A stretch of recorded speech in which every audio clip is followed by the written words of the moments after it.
Alhamdulillah hadana li hadza wa ma kunna linahtadiya laula an hadana Allah. Asyhadu an la ilaha illallah wahdahu la syarikalah wa asyhadu anna Muhammadan abduhu wa rasuluh alladzi la nabiyya ba'da. Alhamdulillah, ikhwati fillah, kita kembali lagi dalam pelajaran hari ini di pelajaran akhlak.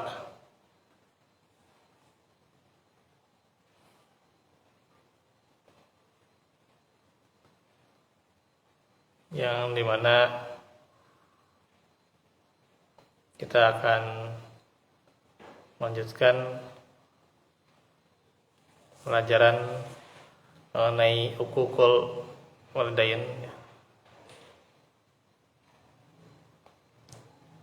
Di hadis yang ke-8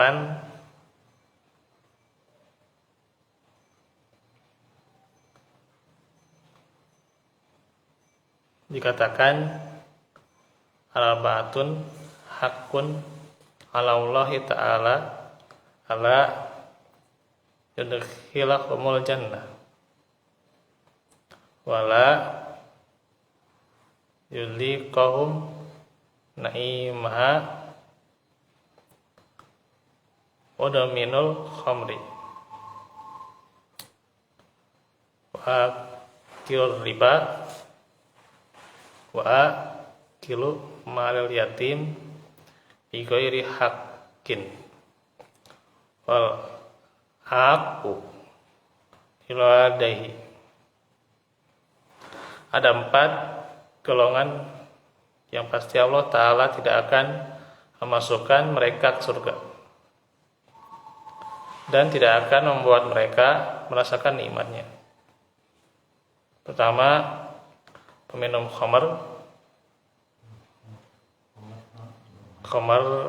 minum khamar ya, minuman yang memabukkan ya diantaranya itu mah nggak diantaranya itu mah kalau dulu pokoknya intisari iya kan ya. Kalau dikatakan alkohol ada yang mengandung 50% atau iya kan, intinya mah yang memabukkan. yang memabukkan Intinya mah yang memabukkan, karena ada juga ya memang alkohol dalam kandungan buah-buahan juga ada.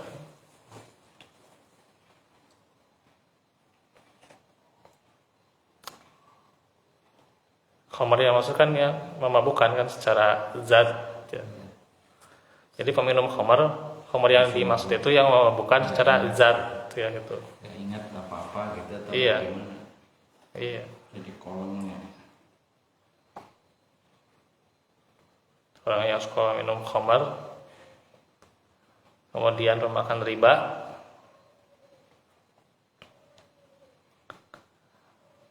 memakan harta anak yatim dengan cara yang tidak benar, dan yang durhaka kepada ibu bapaknya. orang tua. Riwayat Hakim Al-Bahaqi dari sahabat Abu Hurairah dalam Syu'abul Iman. Hanya saja di sanadnya terdapat Ibrahim bin Husain bin Irak bin Malik, dan kata Imam An-Nasa'i itu adalah matruk. Matruk itu ditinggalkan hadisnya, ditinggalkan perkataannya ya. Kalau anak yatim itu batas umur berapa sih yang Ya sampai dia balik aja.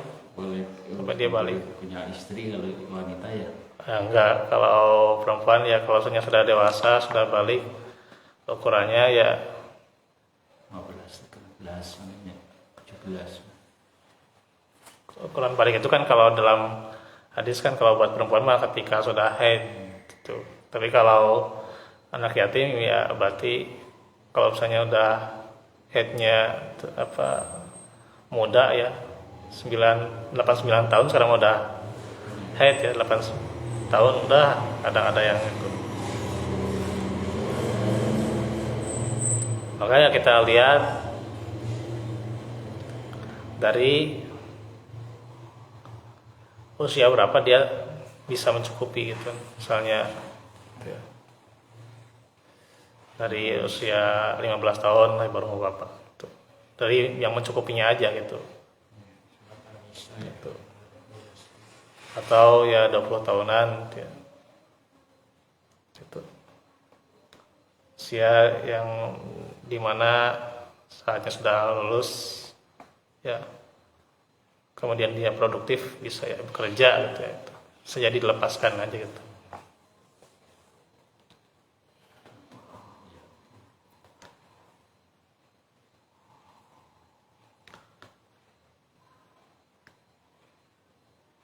Pula hadis la ta'swi walidaika wa in amaraka an takhruja min dunayaka fakhruj minha. Janganlah engkau membangkang kepada ibu bapakmu walaupun mereka menyuruhmu untuk keluar dari duniamu, maka keluarlah kamu darinya.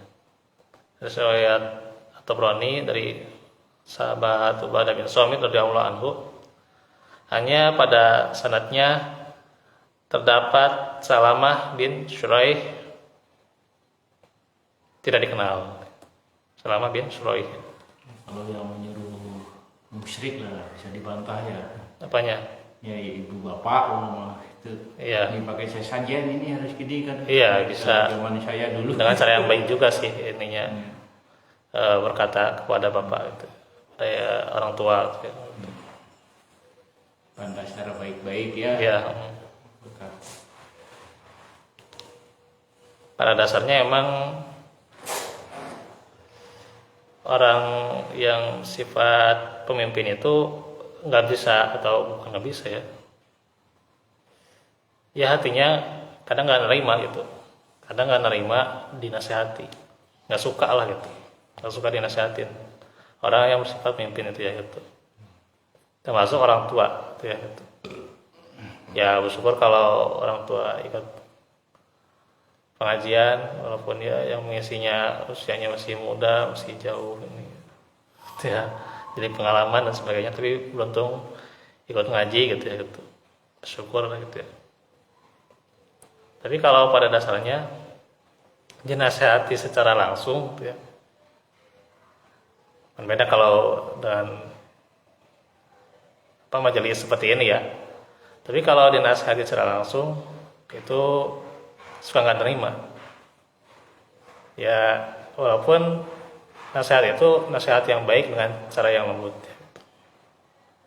Secara psikologis ya, psikologis itu nggak akan bisa terima. Kebanyakan ya, susah lah gitu. Makanya kalau bagusnya itu kita metodenya bukan caranya itu langsung nasihat ya, tapi kita bertanya dulu ya bagusnya tuh. Saya dapat inspirasi dari kawan-kawan ya. Walaupun ini mungkin berat juga diterapkan tuh ya, belum ini ya. Kita kalau misalnya orang tua itu kita bertanya dulu, jangan kita langsung nasihatin, kecuali kalau memang dia hatinya terbuka ya, hatinya terbuka untuk menerima nasihat ya, emang hatinya lunak, polos ya, ya itu mah alhamdulillah lah gitu, bersyukur ya gitu. Tapi kalau asalnya ketika orang tua itu ya sudah, apalagi ya punya ilmu, mantap ilmunya, ya sekarang juga orang yang kurang berilmu juga kurang berakhlak juga gitu ya. Tetap dengan cara yang lebih baik ya. Makanya kan kalau kita lihat dialognya Ibrahim, beliau itu nggak langsung, caranya itu oh ini langsung syirik, ini berhala, nggak pantas disembah, enggak kan. Tapi kan beliau ajak dulu berdebat, ajak dulu bertanya gitu ya.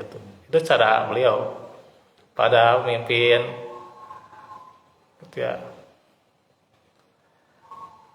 dari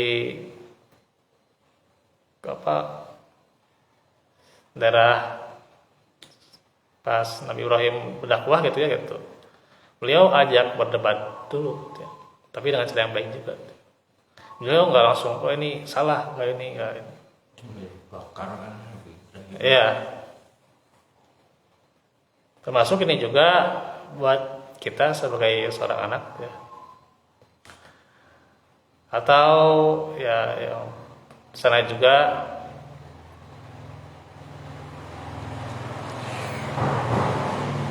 yang namanya pemimpin itu baik seorang orang tua gitu ya, ibu bapak kita, suami itu ya itu. Apa enggak? Itu sebenarnya nggak suka langsung dinasihatin gitu ya. Tapi caranya adalah dengan berdebat, bertanya dengan baik juga itu kan gitu. Tuh. Ini menurut Bapak gimana? Nah, ini harus ini caranya kayak gitu. Menurut Bapak gimana gitu ya? Ini nggak langsung kita langsung melontarkan nasihat dengan kata-kata kita atau dengan kita ini mengatakan itu salah, itu nggak bisa. Tapi caranya dengan bertanya dulu. Ini menurut Bapak gimana? Menurut Ibu gimana gitu ya gitu. Lalu kita ketika si ibu ini kita jelaskan secara mantap dengan baik. Nah itu baru kan bisa lebih mengena. Gitu. Karena emang sifat dasar manusia itu membangkang sebenarnya. Ya kalau kita lihat sejarahnya, ya, sejarah dari umat-umat para nabi itu emang kebanyakan membangkang. Karena itu sifat dasar manusia. Ya. Gitu. Dan ya nggak banyak gitu ya, dari orang itu kalau dinasihatin secara langsung ya langsung mengena hatinya, langsung dia menerima nasihat itu ya gitu. Langsung dia tidak melakukan kesalahan yang sama. Enggak, nyatanya tidak demikian. Tetap kesalahan yang sama dilakukan. Bahkan ya berontak dia itu kan. Dinasihatin seperti itu ya berontak gitu. Karena itu memang sifat dasar manusia itu artinya membangkang ya. Lihat aja pemuda zaman sekarang ya, disuruh berkata baik, tidak berkata kasar, anggar lah gitu ya. Iya. Berudak ngomong. Ya, sifat dasar manusia itu sebenarnya membangkang ya. Yang paling ya ini kan karena memang godaan setan gitu. Karena kan berkeluh kesah. Ya kalau setan menyusup kena hati kita. Nah, itu setan kan itu. Makhluk gaib termasuknya ya setannya. Iya. Setan karena mendapat dari pimpinannya yaitu iblis. Iblis kan menyuruh kepada setan agar manusia itu ya tidak taat. Jadi memang manusia itu memang pada dasarnya tidak taat. Ketika dinasehati itu kebanyakan ya, tidak semuanya ya, tidak semuanya ya, hanya golongan tertentu dari Nabi dan Rasul, orang salafus salih, para ulama, ya, para mubalik, atau juga ya kita mudah-mudahan termasuk di dalamnya juga orang yang taat ya. Kan emang yang namanya penghuni surga itu sedikit ya. Penghuni surga itu sedikit. Karena emang sifat dasar manusia itu ya. Tapi emang dua hadis ini sebenarnya yang matruk, yang satu lagi tidak dikenal. Artinya kalau secara sanad periwayatan ya itu ya tidak bisa anggap sebagai sebuah hadis ya, karena tidak sahih, tidak hasan ya. Tetapi kita ambil hikmahnya ya. Kita ambil hikmahnya bagaimana. Yang pertama, bahwa orang tidak akan masuk surga ketika menjadi durhaka kepada ibu bapanya, dan itu sudah jadi kebiasaan ya. Terus juga yang kedua adalah larangan untuk membangkang kepada ibu bapak. Itu yang itu. Nah itu.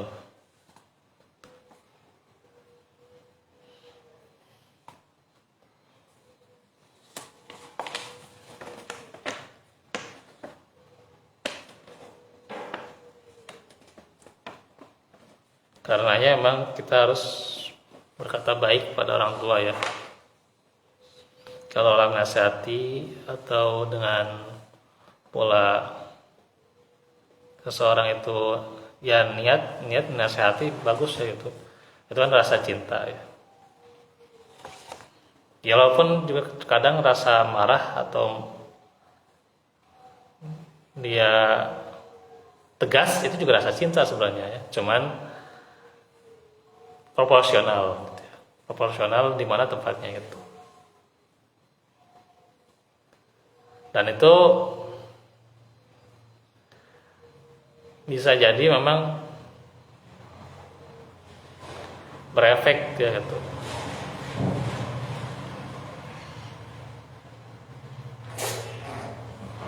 Nah makanya kalau seorang anak melontarkan perkataan pada orang tua ya bersyukur kalau orang tuanya dia tidak ini ya. Jadi kalau dia melontarkan perkataan pada orang tua, kemudian orang tuanya merasa sakit, pahit gitu. Termasuk juga istri melontarkan perkataan pada suaminya rasa pahit ya. Walaupun ya pada saat itu juga suami marah ya wajar sebenarnya ya, karena dia merasa pahit ya.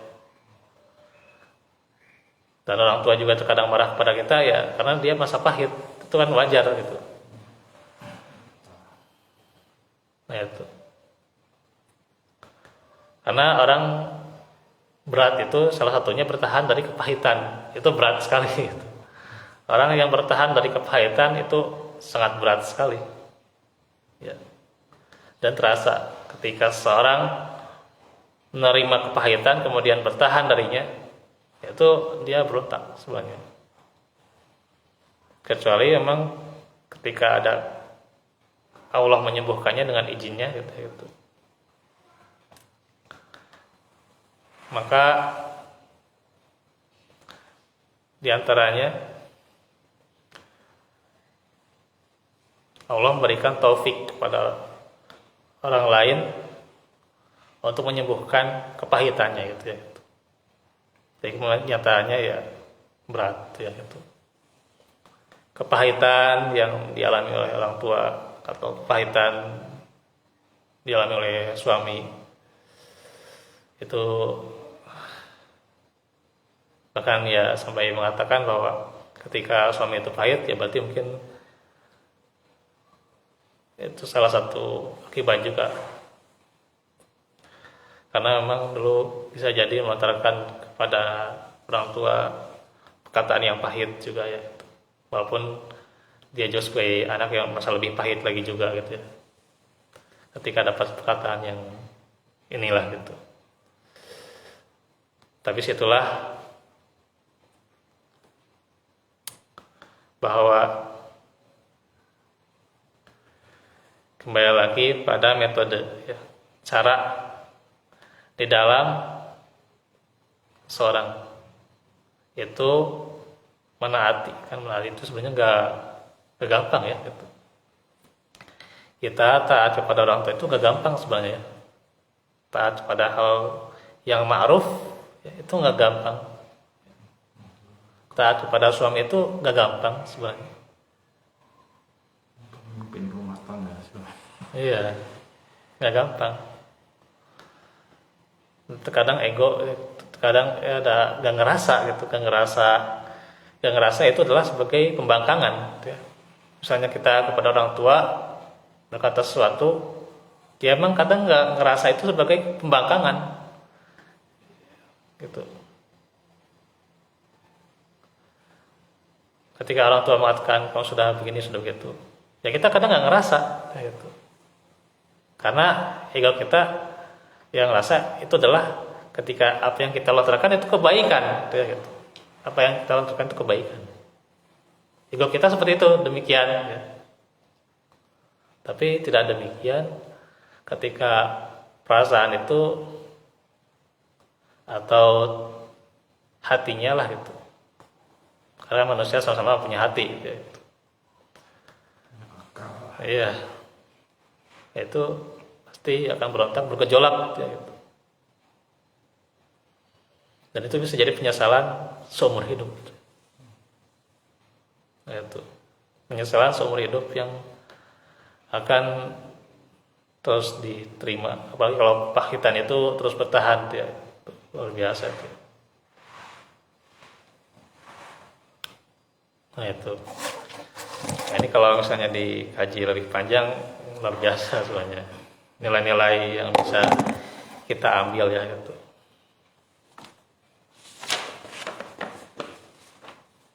Ya, sebenarnya ada hadis-hadis yang pendek lagi ya yang nanti kita kaji. Di antaranya juga hadis, nah ini juga hadis yang lemah sekali ini ya, mengenai al-jannatu tahta aqdamil ummahat. Surga itu berada di bawah telapak kaki ibu. Hadis riwayat Al-Khatib dari Anas radhiyallahu anhu.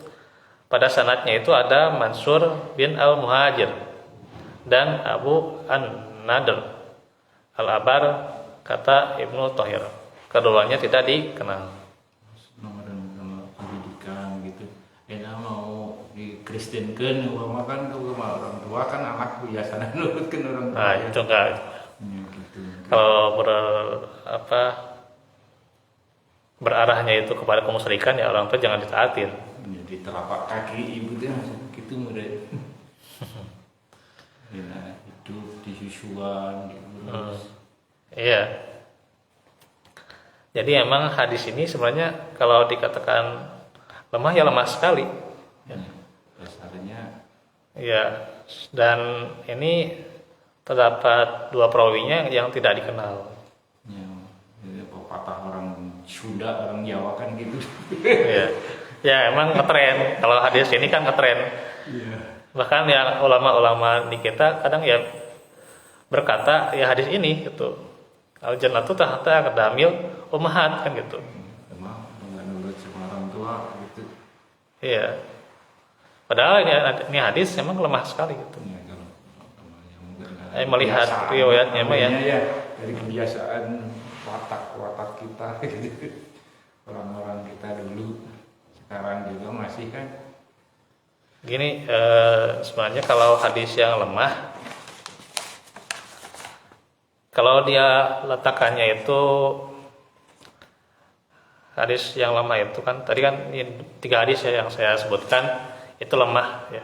3 hadis ini lemah tentang orang yang tidak masuk surga karena doa kepada ibu bapak, kemudian larangan kepada ibu bapak untuk membangkang, dan juga tadi ya surga di bawah telapak kaki ibu itu lemah ya. Lemah hadisnya semuanya lemah gitu. Waktu saya kecil hanya mau patah Iya. biasa. Hanya saja kita ambil hikmahnya saja. Kalau hikmahnya ya memang bahwa Terus nurut sama orang tua. Nah, itu. Kasarnya gitu. iya, Tapi kalau dibelokkan untuk kemusyrikan ya jangan ikut ya. iya gitu. Kalau kolot bala kan karena pengetahuan masih dangkal segitu dari nenek moyang. Iya. Ya kan asli-aslinya kan Hindu kita kan dulu-dulunya gitu. Ya itu mah dari sekian berapa tahun ya gitu. Di bawah sampai sekarang kan. Sebenarnya kan dulu juga para sahabat Khulafaur Rasyidin juga masuk. Jadi sebelum Hindu Buddha itu, sebelumnya dulu-dulunya itu Khulafaur Rasyidin itu masuk sebenarnya ke negara kita sebenarnya. Cuman ya itu kita kadang disembunyikan, ilmu-ilmu seperti itu disembunyikan. Seolah-olah kita itu yang pertama itu ya Hindu Buddha yang masuk ke sini itu gitu. Padahal sebelumnya ada ajaran Islam gitu. Islam tahun 600-an ya, tahun 600. Ya itu. Zaman Demak mulai berdiri kerajaan Islam. Nah itu yang diantaranya.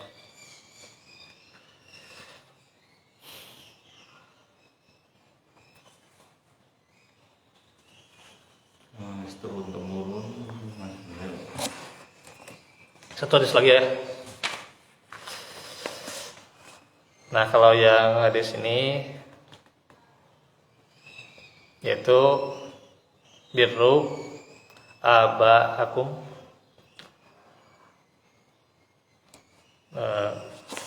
dan tulisannya agak ini harokatnya ini.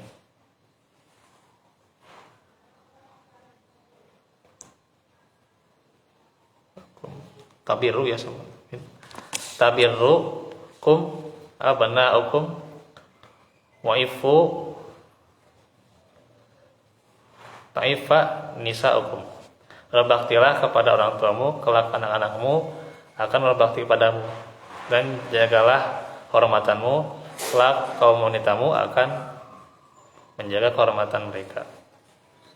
Ada riwayat Tabrani dalam Mu'jamul Awsat dari Ibnu Umar radhiyallahu anhu. Ini hadisnya ada dalam Jami'us Shaghir atau di syarahnya juga ya ada. Yang pertama nilainya adalah berbakti pada orang tua. Nanti anak-anak kita itu akan berbakti juga pada kita. Dan juga menjaga kehormatan. Menjaga kehormatan. Kelak kaum wanitamu itu akan menjaga kehormatan mereka.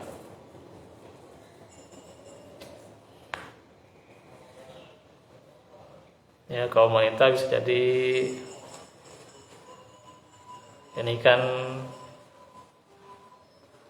Rasulullah berkata pada Ibnu Umar ya, pada Ibnu Umar, birru abaakum tabirrukum ya abnaukum, artinya Ibnu Umar dikatakan supaya berbakti pada orang tua ya, dan juga supaya menjaga kehormatan ya. Maksudnya yang menjaga kehormatan Ibnu Umar ya sebagai seorang anak ya gitu, menjaga kehormatannya sebagai seorang anak, sehingga nantinya kaum wanitamu ya istri-istrimu batunya. Berarti itu ya gitu, maksudnya gitu ya.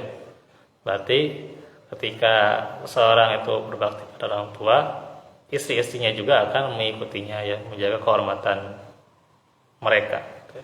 Ketika anak ya Ibnu Umar sebagai anak menjaga kehormatan ya diikuti pula oleh istri-istrinya gitu. Nah gitu juga kita ya, ketika kita menjaga kehormatan kita sebagai seorang anak ya,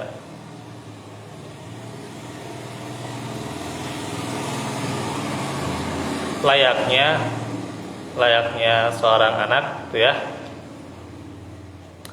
layaknya seorang anak kita jaga kehormatan kita, bahwa kita itu seorang anak yang layak gitu. Maka kelak istri kita juga mengikuti kita gitu. Tuh. Atau ya taat kepada kita. Ya demikian ya.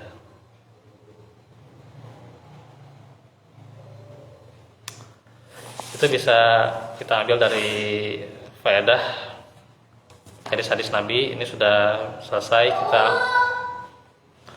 mempelajari hadis-hadisnya. Nanti kita akan mempelajari dari kata-kata para sahabat dan juga ada kata para ulama tentang bagaimana bahayanya durhaka kepada orang tua. Demikian itu untuk hari ini. Insyaallah besok tentang tafsir Al-Quran ya, kandungan Al-Quran kita pelajari lagi ya. Ini mau bertanya, kalau Bukhari Muslim itu hidup sama kanjeng Nabi atau Enggak, jauh. jauh. Tapi terkenal ya. Iya, 200 tahunan itu ya, 200 tahunan. 200 tahunan. Ya, jarak antara Nabi Saya kira meninggal dengan Bukhari Muslim ya jauh, 200 tahunan. Artinya nggak sejaman Bukhari Muslim dengan Nabi. Tapi kan Bukhari Muslim itu menerima sanad-sanad riwayatan hadis itu ya, itu pada tepat ya, pada tepat semuanya. Artinya di mana perawi-perawinya itu emang bisa dipercaya gitu ya, gitu. Ya. Dan hadis-hadisnya sahih gitu ya gitu. Iya. Dari Bukhari Muslim itu. Iya. Dari sahabat tuh. Iya. Nah itu.